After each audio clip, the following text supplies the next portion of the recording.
আমার ইমামে আলী মাকামের সন্তান হযরত ইমামে আলী আকবর রাদিয়াল্লাহু তাআলা যখন বললেন আসো, কে আসবে আসো, আমর বিন সাদ বলল আমি আলী আকবরের বিরুদ্ধে যে যাবে তাকে মুসলের গভর্নরি দেব। এই কথা বলার সাথে সাথে আমর বিন সাদ একজন বড় পহলওয়ানকে সম্বোধন করে বলতেছে, এ তারেক বিন তিক, তুমি তো বড় পহলওয়ান, তুমি যাও, মুসলের গভর্নরি তোমাকে দেব। ওই তারেক বিন তিক বলতেছে, এই আমাদের 22,000 সৈন্যের প্রধান, আপনার কথা ঠিক থাকবে কিনা, তাহলে আমি যাইতে পারি? বলতেছে হ্যাঁ হ্যাঁ, আমি ওয়াদা করলাম আলী আকবরকে কতল করতে পারলে তোমাকে মুসলের গভর্নরি দিয়ে দেব। এই কথা বলার পর তারেক বিন তিক সে একেবারে তলবারে নিয়ে আমার ইমামে আলী মাকামের সাথে মোকাবেলা করার জন্য আসছে। দর্শকেরা তাকিয়ে আছে। হযরত সৈয়দনা ইমামে আলী আকবর রাদিয়াল্লাহু তাআলা ঘোড়ার উপরে একেবারে শক্ত হয়ে ঘোড়ার লেগাম ধরে দাঁড়িয়ে আছেন, একেবারে সোজা, একেবারে পাথরের মতো, ঘরের মতো দাঁড়িয়ে আছেন। এই তাহলে আমর বিন তারেক সে জালেম মনে করেছিল এই আলী আকবর মনে ভয় পেয়ে গেছে, দুর্বল হয়ে গেছে, এই যে রুহানি ভাবে বলিয়ান শের খুদার বাহাদুর সন্তান, এটা খেয়াল করতে পারে নাই। এই আমর বিন তারেক, এই তারেক বিন তিক যখন তলবারি নিয়ে দৌড়ে এসে আমার ইমামে আলী মাকামের উপর ওয়ার করতেছিল, তলবারে আঘাত করতেছিল, আমার ইমামে আলী আকবর রাদিয়াল্লাহু তাআলা মুহূর্তের মধ্যে ঘোড়ার লেগাম টান দিয়ে একটু সরে গেছে। একটু যখন সরে গেছে, এই তো খুব জোরে তলবারের আঘাত করতেছিল, তাহলে তলবারের আঘাত যখন খালি গেছে তখন সে নিচের দিকে, বলেন না, নিচের দিকে ঝুঁকে গেছে। তাকে আর আমার ইমামে আলী আকবর উঠতে দেন নাই। এই 22,000-এর মধ্যে বড় পহলওয়ান ছিল সে, আমার ইমামে আলী আকবর শের খুদার বাহাদুর বেটা। ওই জালেম তারেক বিন তিক সে যখন আমার ইমামে আলী মাকামকে আঘাত করতে গিয়ে ইমাম সরে যাওয়াতে সে নিচের দিকে ঝুঁকে গেছে, তাকে আর উঠতে দেন নাই।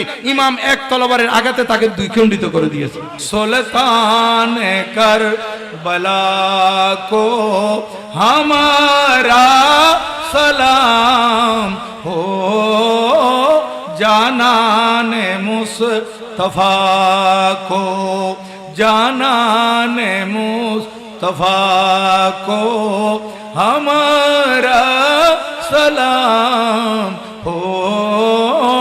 सुल्तान असगर की नन्ही जान पे लाखों दुरूद हो, मासूम बेखता को, সবাই বলেন, मासूम बेखता को हमारा सलाम हो। सुल्तान करबला को हमारा सलाम हो। सुल्तान अकबर सना जवान भी रन में हुए शहीद, हम शक्ल मुस्तफा को, बोलें, हम शक्ल मुस्तफा को हमारा सलाम हो। सुल्तान करबला को हमारा सलाम हो। सुल्तान होकर शहीद कौम की कश्ती तरा गए, उम्मत के ना खुदा को, बोलें, उम्मत के ना खुदा को हमारा सलाम हो।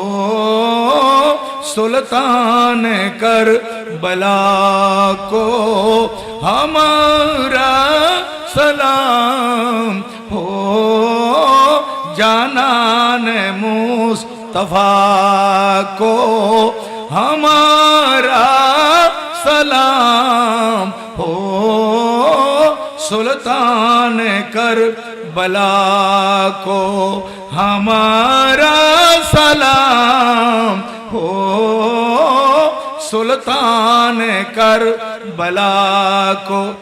बोलें सुल्तान करबला को, सुल्तान करबला को, सुल्तान करबला को, सुल्तान करबला को हमारा सलाम हो। আমার প্রিয় নবীজি হযরত সৈয়দনা ইমাম হুসেন রাদিয়াল্লাহু তাআলা আনহুকে কোলে নিয়ে আল্লাহর দরবারে ফরিয়াদ করেন, আল্লাহুম্মা ইন্নী উহিব্বুহু। এখানে আছে উহিব্বুহু, আবার আরেক রাওয়ায়াতের মধ্যে আছে উহিব্বুহুমা। তখন হযরত ইমামে হাসান, হযরত ইমামে হোসাইন আহলে বাইত রাসূলের অন্যতম এই দুই সদস্য আমার নবীজির উরু মুবারকে তশরীফ ফরমা ছিলেন, নবীজির রান মুবারকে বসা ছিলেন। তখন নবীজির দুইজনের দিকে তাকিয়ে আল্লাহর দরবার দুহাত তুলে দোয়া করতেছেন, আল্লাহুম্মা ইন্নী উহিব্বুহুমা ফাহিব্বুহুমা। আয় আল্লাহ, আমি এই আমার দুই নাতিকে ভালোবাসি, আয় আল্লাহ আপনিও আমার এই দুই নাতিকে ভালোবাসেন।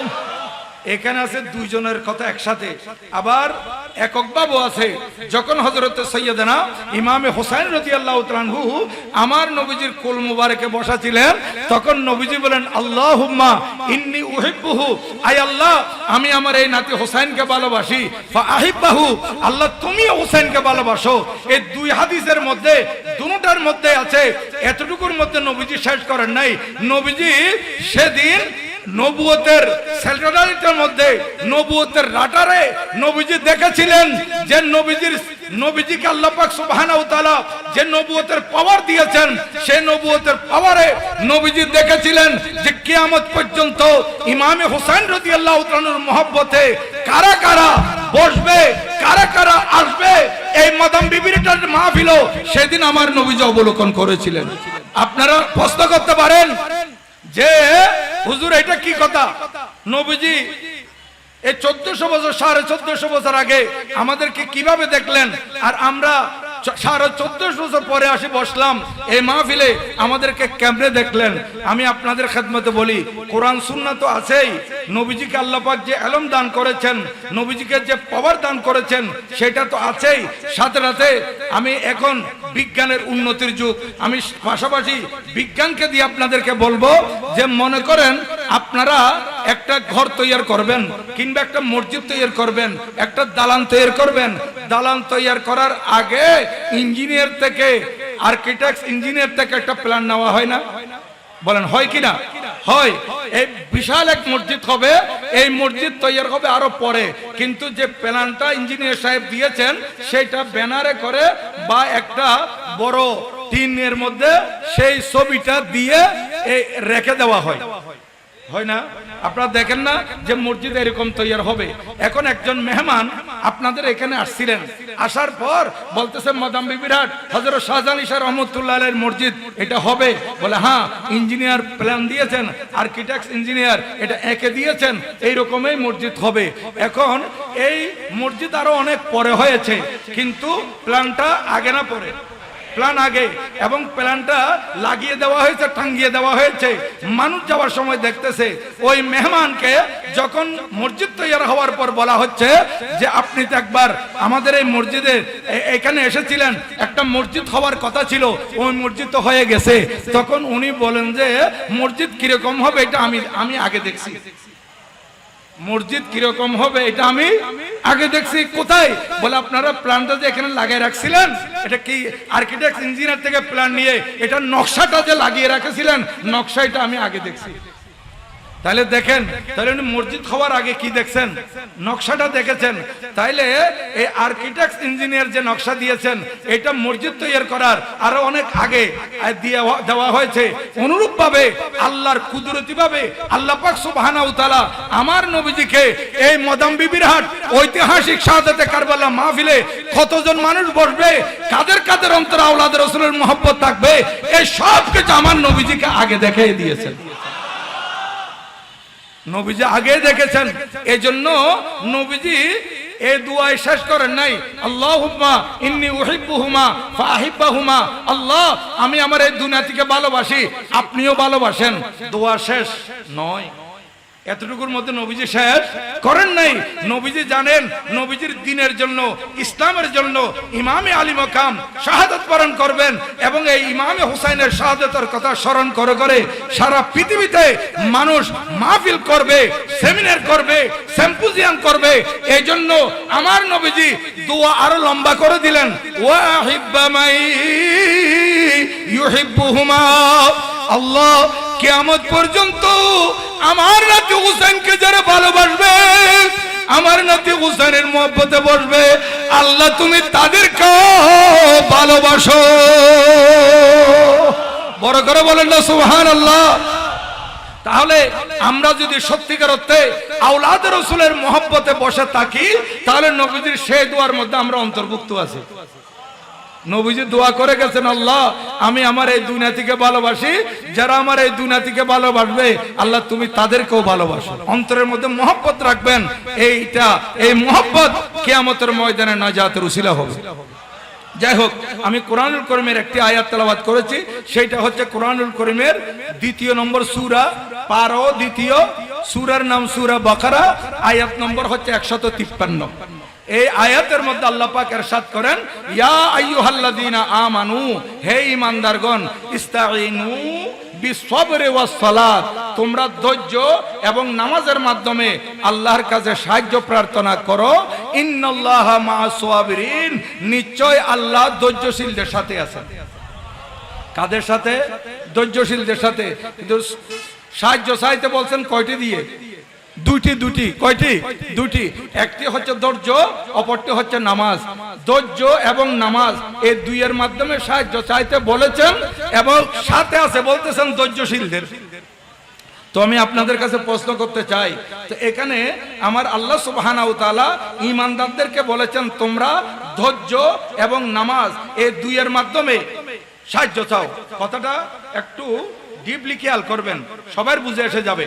ধৈর্য এবং নামাজ এই দুইয়ের মাধ্যমে সাহায্য প্রার্থনা করো। কে বলতেছেন? আল্লাহ সুবহানাহু ওয়া তাআলা। এবং সাথে আছে বলতেছেন যে ধৈর্যশীলদের। কাদের? ধৈর্যশীলদের। তাহলে ধৈর্য এবং নামাজ দুইটা দিয়ে সাহায্য চাইতে বলেন, কিন্তু সাথে আছে বলছেন ধৈর্যশীলদের। তো নামাজীদের সাথে নাই বলেন না, আছে কিনা? আছে। তাহলে আমার আল্লাহ এই রকমও তো বলতে পারতেন, ইন্নাল্লাহা মা'আস সাবিরিন ওয়াল মুসাল্লিন, আল্লাহ পাক ধৈর্যশীলদের সাথে এবং নামাজীদের সাথে আছেন, এরকম বলতে পারতেন, কিন্তু এরকম বলেন নাই। আল্লাহ পাক বলেন তোমরা সাহায্য চাইবে ধৈর্য এবং নামাজ এই দুইয়ের মাধ্যমে, এবং আমি ধৈর্যশীলদের সাথে আছি। কেন? যেহেতু আল্লাহ পাকের কুদরতের আলমে আছে, এমন একটা সময় আসবে হিজরি 61 হবে, মাস মুহররমুল হারাম হবে, তারিখ 10 তারিখ হবে, এজিদিরা আওলাদ রাসূলকে ঘিরে ফেলবে, আওলাদ রাসূলের উপর নির্যাতনের স্টিম রোলার চালাবে, আওলাদ রাসূলের জন্য 3 দিন পর্যন্ত পানি বন্ধ করে দিবে, এই মজলুম কাফেলার উপর তারা জুলুম চালাবে, মাসুম বাচ্চাদেরকে পর্যন্ত পানি দেবে না, এবং তারা এই বিভাজিত রেখে আওলাদ রাসূলকে শহীদ করবে। এটা আমার আল্লাহ জানতেন কিনা বলেন? আল্লাহ তাআলার কুদরতের আলমে আছে কি নাই? আছে। এজন্য আমার আল্লাহ বলেন তোমরা আল্লাহর কাছে ধৈর্য এবং নামাজ এই দুইয়ের মাধ্যমে সাহায্য চাও, আমি ধৈর্যশীলদের সাথে আছি। তাহলে ধৈর্য এবং নামাজ দুইটার মাধ্যমে সাহায্য চাইতে বলেছেন, কিন্তু ধৈর্যশীলদের সাথে আছেন এই কথা কেন বলেছেন? যেহেতু আমার আল্লাহ জানে কারবালার ময়দানে নামাজের অক্ত জামাত দুইটা হবে। অক্ত নামাজ জামাত কয়টা হবে? দুইটা। একটা হোসাইনি তাবুতে জামাত হবে, আর একটা এজিদিদের তাবুতে জামাত হবে। এবং এজিদি মানুষ কম না বেশি? 1000 না 22000? 22000। আর এদিকে আওলাদ রাসূলের সংখ্যা 117 কম। 117 কম, 100 নিচে। আর ওইদিকে 22000। তাহলে 22000 জামাত এটা অনেক বড় না? বলেন, 22000 জামাত অনেক বড়। আর এদিকে মাত্র 82 জন, 82 জনের জামাত, এটা ছোট্ট জামাত। কিন্তু আমার আল্লাহ বলেন আমি ধৈর্যশীলদের সাথে আছি। কেন বলেছেন? যেহেতু আল্লাহ পাক জানেন, আল্লাহ পাক যদি বলেন ধৈর্যশীল এবং নামাজিদের সাথে আছেন, এই কথা বললে এজিদিরা বলবে যে নামাজের জমাত আমাদেরটা বড়, তাহলে নিশ্চয় আল্লাহ পাক যখন নামাজিদের সাথে আছেন তাহলে আল্লাহ পাক আমাদের সাথে আছেন। আমরা এজিদি আমাদের সাথে আছেন, কথা বুঝতেছেন আমার? আমরা এজিদি, আমাদের জমাটটা বড়, আমাদের লোকবল বেশি, আমাদের জনসংখ্যা বেশি, আমাদের মুসল্লির সংখ্যা বেশি, তাহলে আল্লাহ পাক বেশি সংখ্যার দিকে না থেকে কম সংখ্যার দিকে তাকান নাকি? এই হোসাইনি দল তোমরা ১৭ নিচে, আমরা ২২,০০০, তাহলে আল্লাহ পাক নামাজিদের সাথে যখন আছেন তাহলে আমরা এজিদিদের সাথে আমার আল্লাহ ছিলেন, এই কথা বলতে পারতো, কিন্তু আমার আল্লাহ সেই সুযোগ দেন নাই, সে সুযোগ দেন নাই। আল্লাহ পাক নামাজীদের সাথে অবশ্যই আছেন, কিন্তু এখানে বলেন নাই কেন? আল্লাহ পাক শুধু বলেছেন ধৈর্যশীলদের সাথে আছি। তাহলে ধৈর্য এজিদিদের মধ্যে ছিল না, ধৈর্য হুসাইনি তাঁবুতে ছিল। ধৈর্য কোন তাঁবুতে ছিল বলেন? হুসাইনি তাঁবুতে। কারণ পানি নাই, খানা নাই, পিপাসিত, ক্ষুধার্ত, অস্ত্র নাই, ওনারা শুধু ধৈর্য ধারণ করেছেন। কি ধারণ করেছেন? ধৈর্য ধারণ করেছেন। আর এজিদিদের কাছে খানা আছে, পানি আছে, তাদের কাছে অস্ত্র শস্ত্র আছে, লোকবল আছে, এদের কাছে ধৈর্য ছিল না, এরা উল্লাস করতেছিল। আর ধৈর্য ধারণ করেছেন আমার ইমামে হুসাইন। আর এই ইমামে হুসাইন ধৈর্য কখন থেকে ধরেছেন?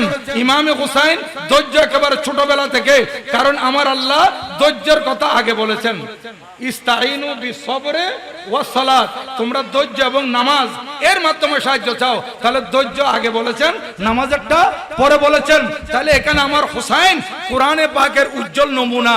দেখেন কোরআনে পাকের আমল আমার ইমামে হুসাইনের মধ্যে কিরকম ছিল। ইমামে হুসাইন ছোটবেলা থেকে ধৈর্য ধারণ করেছেন।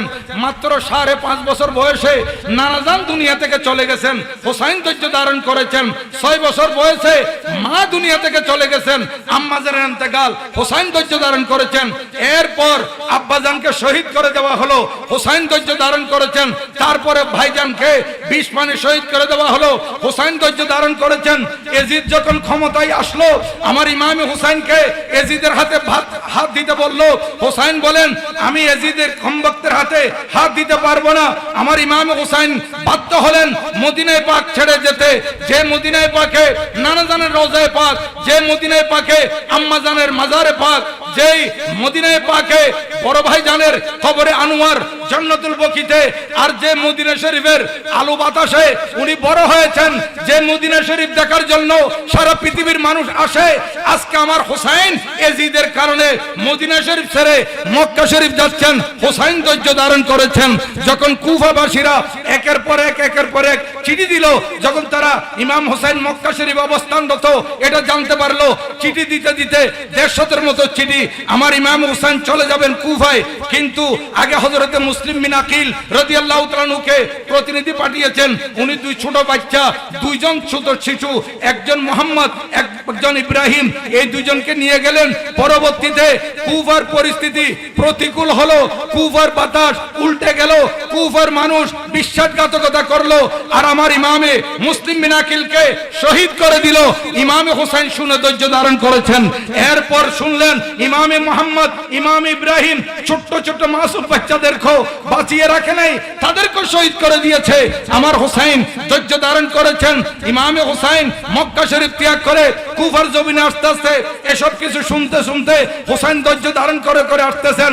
যখন কুফার বর্ডারে ঢুকে গেলেন, তখন ইমামে হুসাইন রাদিয়াল্লাহু তাআলা আনহুকে আমর বিন সাদের পক্ষ থেকে হুর বিন ইয়াজিদ রিয়াহির নেতৃত্বে 1000 সৈন্য দিয়ে পাঠানো হলো গ্রেফতার করে আনার জন্য।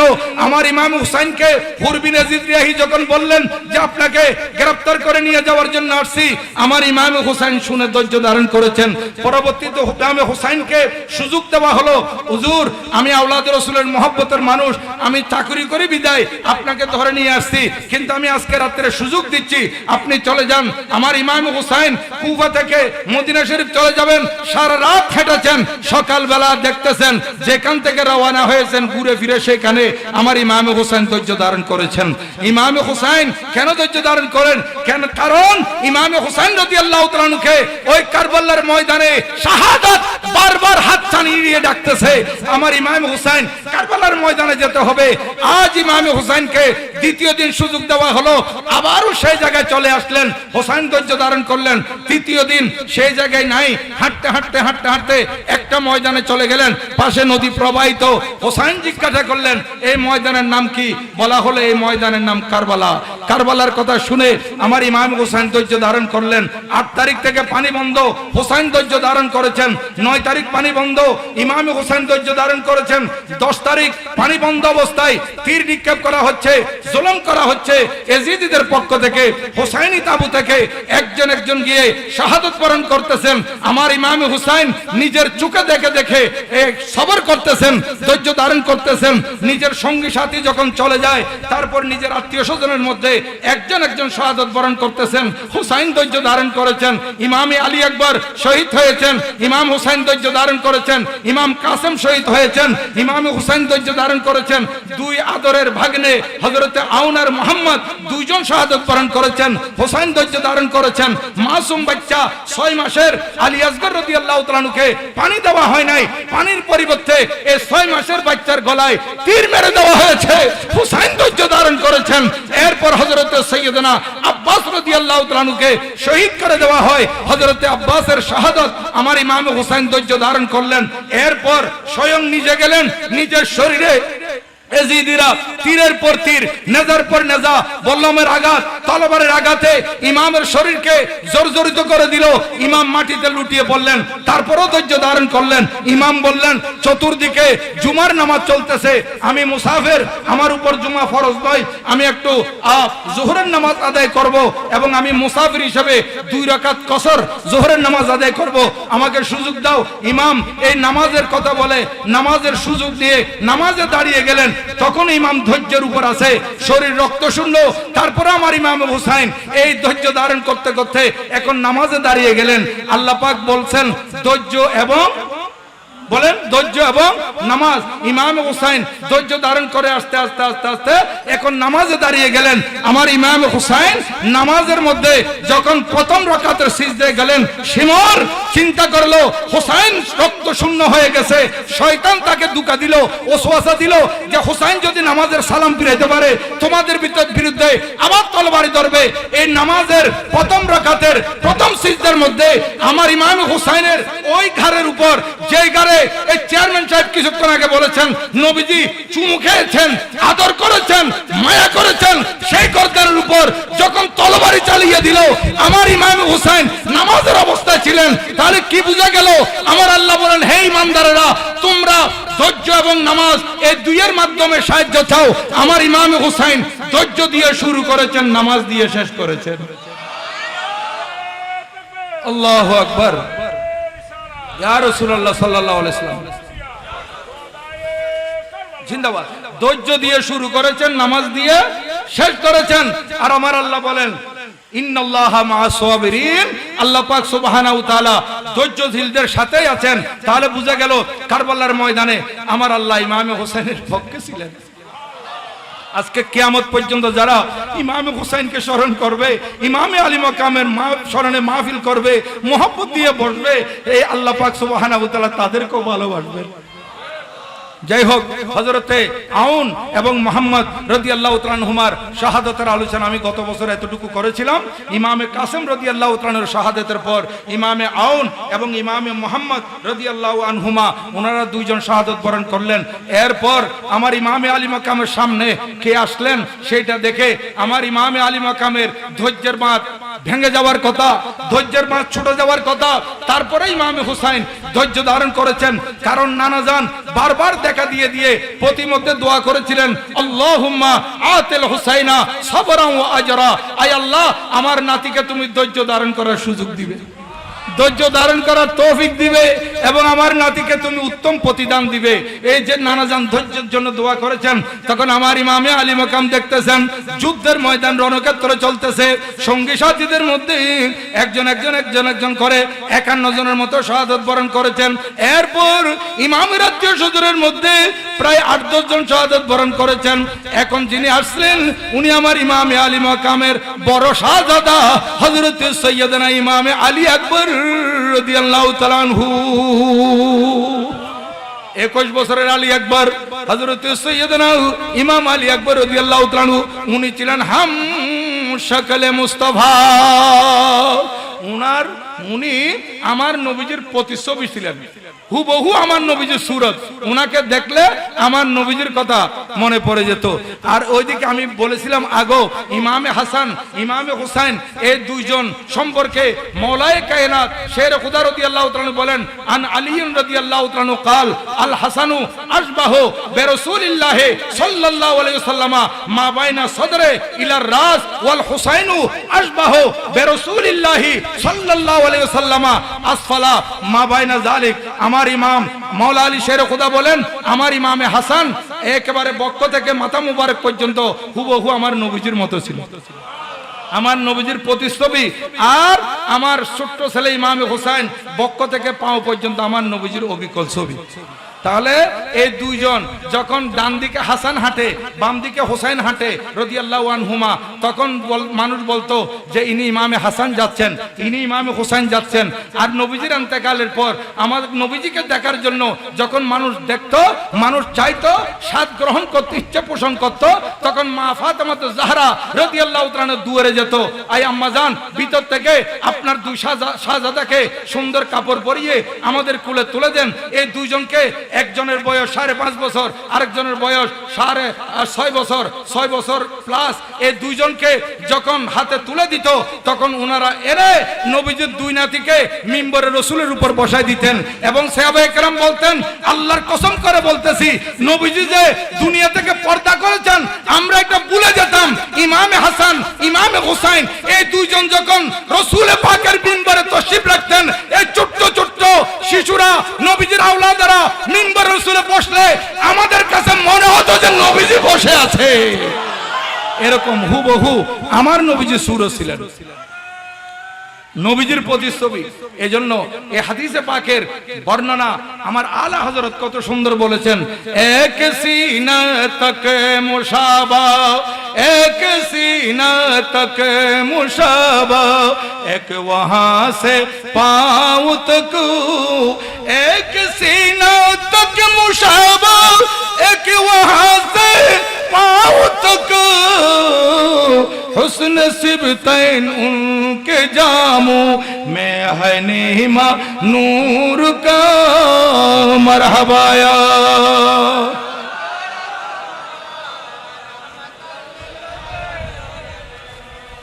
সম্মানিত হাজিরিন, হযরত ইমামে আলী আকবর রাদিয়াল্লাহু তাআলা আনহু ইমামে পাকের সামনে আসলেন, আব্বাজান আমাকে অনুমতি দিন, আমি ওই পথে চলে যাব যে পথে ভাইজান কাসেম চলে গেছেন, আমি ওই পথে চলে যাব যে পথে আউনু মোহাম্মদ চলে গেছে, আমি ওই পথে চলে যাব যে পথে আমার আত্মীয় স্বজনরা চলে গেছেন।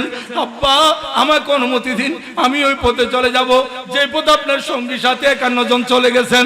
আব্বা আপনার পরে আমি বেঁচে দেখতে চাই না, আমিও চলে যাব, পানির পিপাসায় একেবারে কাতর হয়ে গেছি। আব্বা আমাকে অনুমতি দেন, আমি একটু চলে যাব।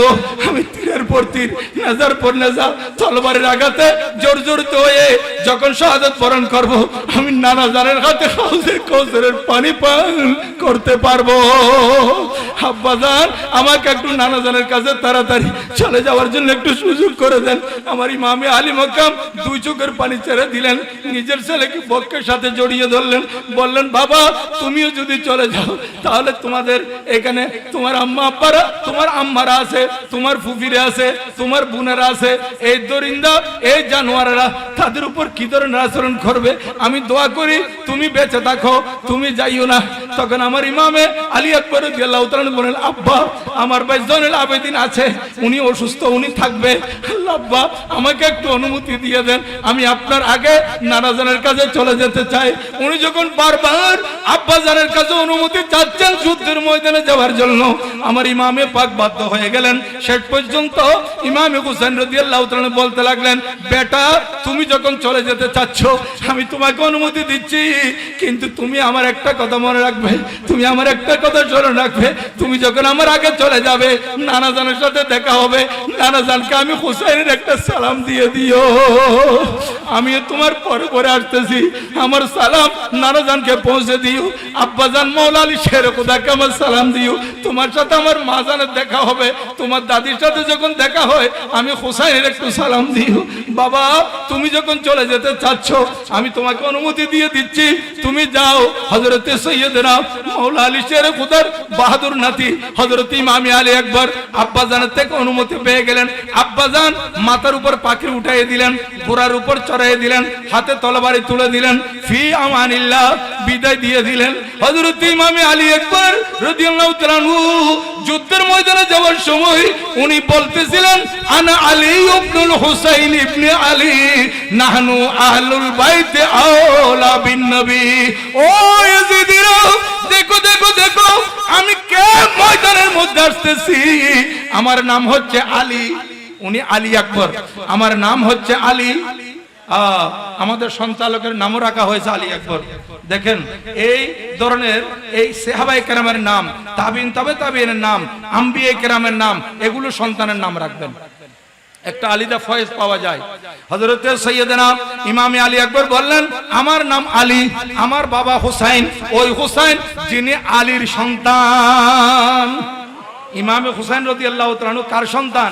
মাওলা আলী শেরে খুদা রাদিয়াল্লাহু তাআলার সন্তান। এইজন্য উনি বলেন আমিও আলী, আমি হুসাইন রাদিয়াল্লাহু তাআলা আনহুর বেটা, আর ওই হুসাইন যিনি মাওলা আলী শেরে খুদা আলীর বেটা। আনা আলী ইবনুল হুসাইন ইবনে আলী, আমি আলী হুসাইনের বেটা, হুসাইন আলীর বেটা। নাহনু আহলুল বাইতে আওলা বিন নবী, আমি আহলে বাইতের মধ্যে অনেক ঘনিষ্ঠ, আহলে বাইতের মধ্যে অনেক নিকটে, আমি নবীজির অনেক প্রিয়। আমি তোমাদের কাছে আসছি, আসো। 3 দিন পর্যন্ত খানা নাই, পানি নাই, আমার সাথে আমি দুর্বল মনে করিও না, না খাইলেও আমরা রুহানি ভাবে শক্তিশালী, আসো যুদ্ধ করার জন্য। ইমামে আলী আকবর রাদিয়াল্লাহু তাআলা আনহু যখন হুঙ্কার দিলেন, কেউ যুদ্ধ করার জন্য আসছে না, কারো সাহস নাই আমার ইমামে পাকের সাথে আসার জন্য। দেখেন ইমামে আলী আকবর রাদিয়াল্লাহু তাআলা আনহু একজন শেরে খুদার বাহাদুর নাতি, আর ওই 22,000 এজিদে এরা সব কুকুর আর শ্রীগাল, কুকুর আর শ্রীগাল। হাজারো কুকুরের মাঝে, হাজারো শ্রীগালের মাঝে একটা হরিণ যদি আসে, সরি একটা বাঘ যদি আসে, তাহলে এই কুকুর আর শ্রীগাল বাঘের উপর আক্রমণ করবে না, পালিয়ে যাবে, পালিয়ে যাবে। অনুরূপ ভাবে এই জালেমেরা শেরে খুদার বাহাদুর নাতির হুঙ্কার দেখে এরা পলায়ন করতেছে। তখন আমর বিন সাদ দূর থেকে আওয়াজ দিয়ে বলতেছে 22,000 সৈন্যের সেনাপতি গভর্নর, সে বলতেছে 22,000 সৈন্যের প্রধান আমর বিন সাদ, এই কাপুরুষের দলেরা একজন আলী আকবরকে এত ভয় করতেছো, শুনো শুনো শুনো, যে আলী আকবরকে কতল করতে পারবে আমি তাকে মোসেলের গভর্নর দিয়ে দেব। ইরাকের মধ্যে একটা জায়গা আছে মোসেল, এই মোসেলের গভর্নর দেব। দেখেন এই এজিদিরা, এই জালেমেরা শুধু এরা দুনিয়ার লোভে এই কাজগুলা করেছিল। আজকে আমরা এখানেও দেখতেছি দুনিয়ার লোভে আমাদের দেশে একটা ইসলামী সংগঠন দুনিয়ার লোভে এরা কি না করে, এবং মানুষের মন জয় করার জন্য, মানুষ থেকে ভোট আদায় করার জন্য তারা এক এক সময় এক একটা বলে। কোন সময় পূজার মধ্যে গিয়ে হিন্দুদেরকে খুশি করার জন্য বলতেছে আমাদের রোজা তোমাদের পূজা। এগুলা ইউটিউবের মধ্যে আছে, এগুলা ফেসবুকের মধ্যে আছে, এগুলো আপনারা শুনেছেন, এগুলো কোনো অবাস্তব কথা নয়। এরা বাস্তবে বলে দিয়েছে যে তোমাদের পূজা আমাদের রোজা এক সমান। কি মানে? অর্থাৎ তোমরা আমরা এক। আরে হিন্দু আমাদের দেশে বসবাস করে, হিন্দু আমাদের প্রতিবেশী, হিন্দু আমাদের দেশবাসী, আমরা তাদেরকে সেভ করব, আমরা তাদেরকে প্রতিবেশী হিসেবে নিরাপত্তা দিব, সব দিব, কিন্তু রোজা আর পূজা কোনোদিন এক সমান হতে পারে না। কারণ রোজা হচ্ছে ইবাদত, পূজা হচ্ছে শিরিক। রোজা ইবাদত, পূজা শিরিক। এরা ক্ষমতার জন্য, ভোটের জন্য রোজা পূজা এক করে দিয়েছে। তাহলে রোজা আর পূজা যদি এক সমান বলে তাদের ঈমান আছে? ঈমান থাকবে না। এখন দেখতেছেন না সংসদের মধ্যে অপরিপক্ষ কতগুলা গিয়ে এখন বলতেছে যে আমার আব্বা মুক্তিযুদ্ধে শহীদ হয়েছে 71-এর মুক্তিযুদ্ধে, আর তার ডেট অফ বার্থ হচ্ছে 81। এই জন্য একজন বলতেছে তুই মার পেটে 10 বছর ছিলি তাইলে। হ্যাঁ দেখেন এগুলা ওই খুদা জব দিন লেতা হে হেমাকত আহি জাতি হে, এদের মুখ থেকে এরকম উল্টাপাল্টা কথা বের হয়ে আল্লাহ পাক বের করে, আল্লাহ পাক তাদেরকে লাঞ্ছিত করান। এরা এভাবে লাঞ্ছিত হবে। সংসদের মধ্যে আরো কত বিশ্রী বিশ্রী কথা তারা বলে, যেগুলো পবিত্র সংসদের মধ্যে বলা যায় না, এই ধরনের কথা তারা বলতেছে। এবং তারা দেখেন মানুষের উপর জুলুম করে, তারা শুধু তাদের দল করলে তারা তাদের কাছে বড়, তারাই তাদের কাছে আপন, দেশবাসী তাদের কাছে আপন নয়। যতক্ষণ পর্যন্ত তাদের দলে যাবেন না, আপনি দেশের যতই নাগরিক হন না কেন, আপনার কাছে ন্যাশনালিটি আছে, কিন্তু তার কাছে আপনার সেই ন্যাশনালিটির 2 পয়সার দামও নাই। সে দেশভক্ত নয়, সে দলভক্ত। তারা তাদের কাছে দেশ বড় নয়, তাদের কাছে কি বড়? দল বড়। কারণ আমরা আমাদের হুজুরদের থেকে শুনেছি, ইমাম আহলে সুন্নাত আল্লামা হাশিমি সাহেব হুজুর কাবলা, শেরে মিল্লাত আল্লামা মুফতি ওবায়দুল হক নঈমী সাহেব হুজুর রাহমাতুল্লাহ আলাইহি, খতিবে বাঙ্গাল আল্লামা জালালউদ্দিন আল কাদের রাহমাতুল্লাহ আলাইহি, এই সহ বড় বড় উলামায়ে কেরাম, ওনাদের থেকে আমরা শুনেছি যে এই বাতিল, এই সময়ের যে সমস্ত বাতিল, এরা হচ্ছে এজিদি। এরা কি? এজিদি। এটা এখন আমরা প্রমাণ পাচ্ছি, হারে হারে প্রমাণ পাচ্ছি। এরা যে এজিদি, এরা শুধু ক্ষমতায় যেতে চায়, এরা শুধু ক্ষমতাটা চায়। এদের কাছে ক্ষমতাই বড়, এদের কাছে দ্বীন ইসলাম বড় নয়, এদের কাছে দ্বীন ইসলাম পিছনে, ক্ষমতা আগে। এরা দরকার হলে দ্বীন ইসলামের উপর পা দিয়ে ক্ষমতায় যেতে চাইবে। এই দ্বীন ইসলামের উপর পা দিল না, রোজার পূজা যদি এক করে দেয়, তাহলে দ্বীন ইসলামের উপর পা দিয়ে তারা উপরে যাইতে চাইতেছে। এবং তারা বলছে আমাদেরকে ভোট দেন, আমাদেরকে ভোট দেওয়া এবং ইসলামী রাষ্ট্র নায়ক তৈরি করা, ক্ষমতায় যাওয়া, এটা নামাজ, রোজা, হজ, যাকাত এগুলার থেকে আরো বড় ফরজ বলছে না? এবং বলছে যে বিড়ির একটা সুখ টান দিয়ে আমাদেরকে ভোট দেন, জান্নাত পেয়ে যাবে। কত ধরনের পাগলামি সাগলামি কথাবার্তা বলছে। এরপরও আপনারা যদি তাদেরকে না চিনেন তো দোষকার, আমরা, আমাদের দোষ নাই। তাদেরকে চিনতে হবে, বাতিল বাতিল। কারণ কারবালার ময়দান থেকে ইসলাম দুধারাই চলতেছে, একটা হচ্ছে হোসাইনি ইসলাম আর একটা হচ্ছে এজিদ ইসলাম। এই এজিদ ইসলাম যেটা হবে, এখানে তাদের মধ্যে জুলুম থাকবে, তাদের কাছে অত্যাচার থাকবে, তাদের কাছে ধর্ম বড় হবে না। কারণ এজিদ নামাজ পড়তো না, এজিদ ভাই এবং বোনের মধ্যে বিয়ে জায়েজ করে দিয়েছিল, হারাম। এরা পারে সবকিছু। ওই যে আমার আগে মাওলানা আবুল হাসাম সাহেব বলছিল, আমাদের দেশে কতগুলো শিয়া আছে, এরা কি করে, এরা আমাদের যুবকদেরকে হাত করার জন্য এটা কন্ট্রাকচুয়াল ম্যারেজ, এটাকে জায়েজ করে দিয়েছে, যেটা নেকায়ে মোতা শরীয়তের মধ্যে হারাম। এরা হারামকে জায়েজ করে দিচ্ছে, হারাম কাজের মধ্যে যুবকদেরকে জড়াই দিচ্ছে একমাত্র তাদের দল করার জন্য। তাহলে তাদের কাছে ইসলাম বড় নয়, তাদের কাছে কি বড়? দল বড়। যাদের কাছে দল বড়, তাদের থেকে সরে থাকবেন। যারা ইসলামকে আগে রাখবে তাদের কাছে চলে যাবেন। কারণ আহলে সুন্নাত ওয়াল জামাত, আমরা সুন্নি মুসলমান, আমাদের কাছে ইসলাম বড়। আমাদের কাছে কি বড়?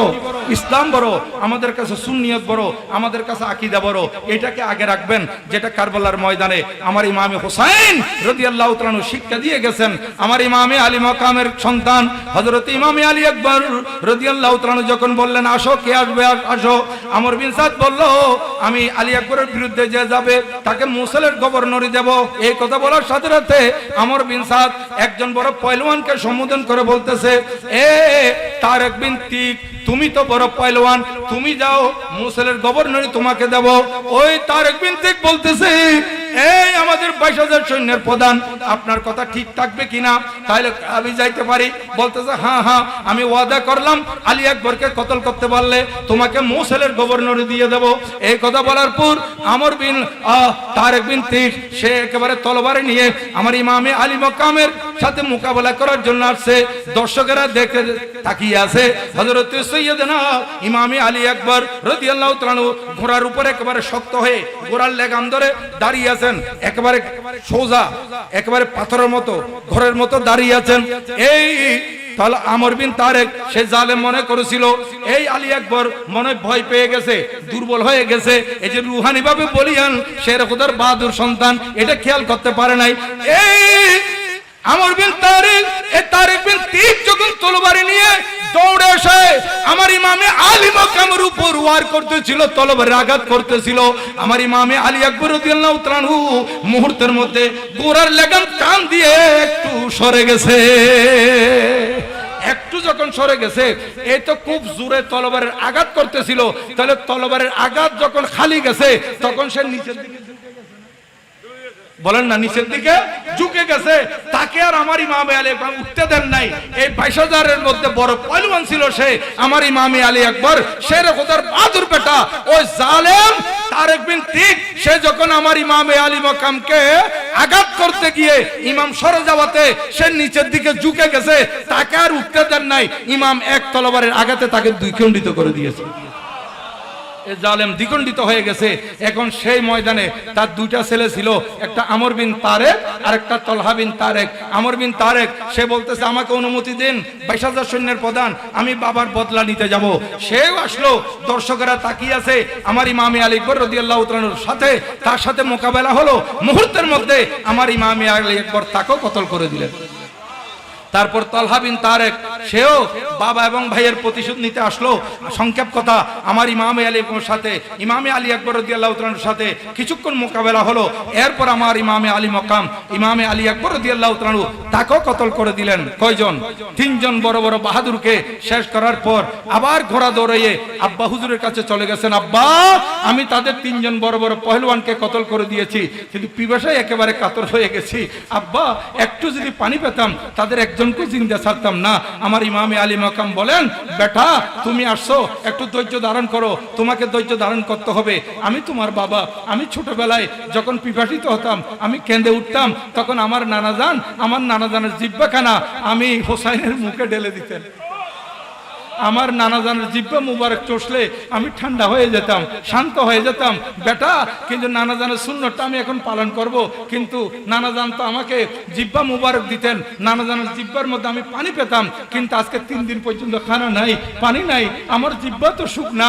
বেটা, আমি নানাজানের সুন্নত হিসেবে আসো, তুমি আমার বক্ষে আসো, আমি তোমার মুখে আমার জিহ্বা মুবারকখানা দিয়ে দিই। ইমামে আলী মাকাম এই শুকনা জিহ্বা নিজের ছেলের মুখে দিলেন। ছেলে বলতেছেন, আব্বা আমি একটু শান্তি পাইছি, আমি একটু শান্তি পেয়েছি।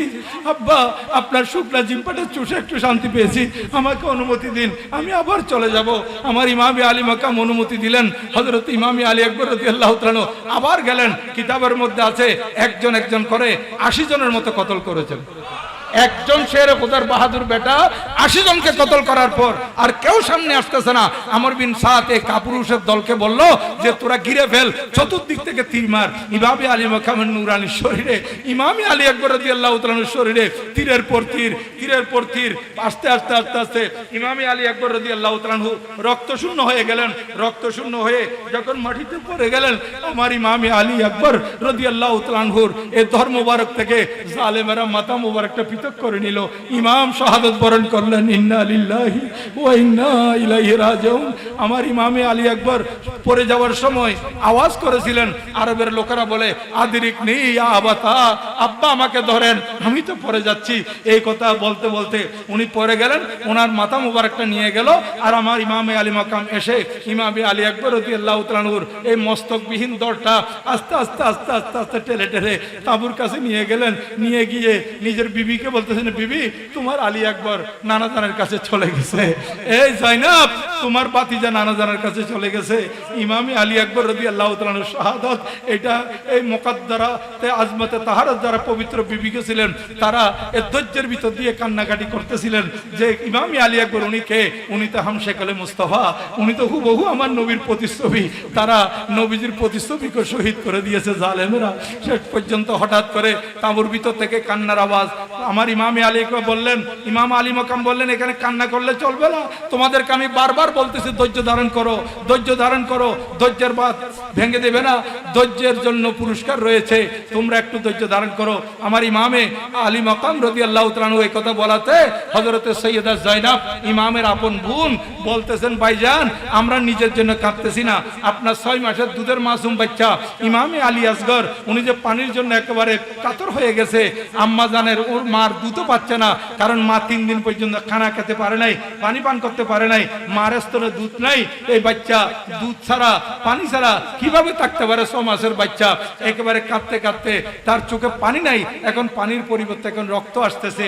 এই বাচ্চার অসহ্য যন্ত্রণা আমরা সহ্য করতে পারতেছি না। এই কথা শুনে হযরত আব্বাস আলমবরদারে কারবালা, যিনি ইমামে আলী মাকামের ভাই, যুদ্ধের ময়দানে পতাকাবাহী ছিলেন, যদি বা সৎ ভাই, আমাদের এখানে বাবা কোনো কারণে কারণে দুইটা বিয়ে করলে এক মার সন্তান আরেক মার সন্তানদেরকে দেখতে পারে না। আমাদের এখানে বলে যে এই সৎমা আরেক বিবি তার ওই অন্য স্ত্রীর ছেলেদেরকে দেখতে পারে না, সৎমা অন্য ঘরের অন্য বিবির সন্তানকে বিবাতা সুলভ আচরণ করে, এগুলা ঠিক না। ময়দান ইসলাম এগুলা এলো করে না। ইমামে আলী মক্কাম ময়দানে কারবালা শিক্ষা দিলেন যে আমার আপন ভাই যেমন আমার সৎ ভাই তেমন, বরং সৎ ভাই এই যুদ্ধের ময়দানে আমার কাছে আরো বেশি কাজে এসেছে। দেখেন হযরতে সৈয়দনা ইমামে আব্বাস রাদিয়াল্লাহু তাআলা দৌড়ে আসলেন, ভাইজান আমি থাকতে এই দুধের মাসুম বাচ্চা পানি পানি করে, এই 6 মাসের বাচ্চাতে কথা বলতে পারে না, পানি ছাড়া এই দুনিয়া থেকে চলে যাবে, এটা হতে পারে না। ভাইজান আমাকে অনুমতি দিন, আমি পানি নিয়ে আসবো। বলতেছে আব্বাস এটা কি সম্ভব? 4000 সৈন্য ফুরাত নদীকে ঘেরাও করে রেখেছে, এইখানে আছে প্রায় 18000 সৈন্য, তুমি এগুলো ভেদ করে কিভাবে যাবে? বলে ভাইজান আপনার রগের আশায় যেমন শের খুদার খুনে পাক আছে, আমার কাছেও সেই শের খুদার খুনে পাক আছে, আপনি অনুমতি দিলে আমি চলে যাব। হযরতে সাইয়েদনা ইমামে হুসাইন রাদিয়াল্লাহু তাআলার অনুমতি নিয়ে হযরত আব্বাস আলমবরদারে কারবালা তলবারি হায়দারে করার নিয়ে ঘোড়ার উপর উঠে এদিকে আরেক দিকে মশক নিয়ে উনি তলবারি ঘুরাইতে ওই জালেমদেরকে ছত্রভঙ্গ করে যে কোনো উপায়ে উনি এই ফুরাত নদীতে পৌঁছে গেছেন। দেখেন কোথায় 22000 সৈন্য আর শের খোদার একজন বেটা হযরত আব্বাস রাদিয়াল্লাহু তাআলা উনি যে কোনো উপায়ে পৌঁছে গেছেন। কাফিরের দলরা ছত্রভঙ্গ হয়ে গেছে।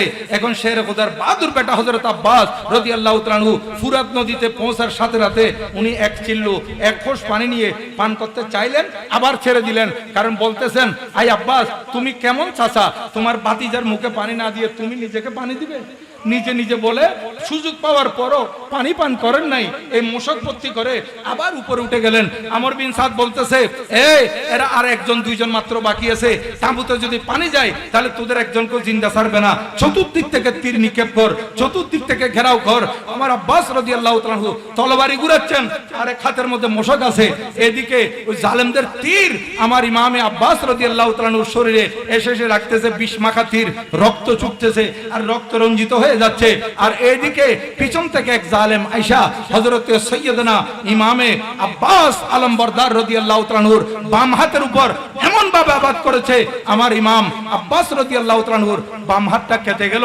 এই বাম হাত কেটে যাওয়ার সাথে সাথে মশকও পড়তেছিল, ডান হাতে তো তলবারি, শের খোদার বাহাদুর বেটা এই তলবারি সহ এই মশক সহ ডান হাতে ধরে ফেলেছেন, ডান হাতে নিয়ে নিয়েছেন।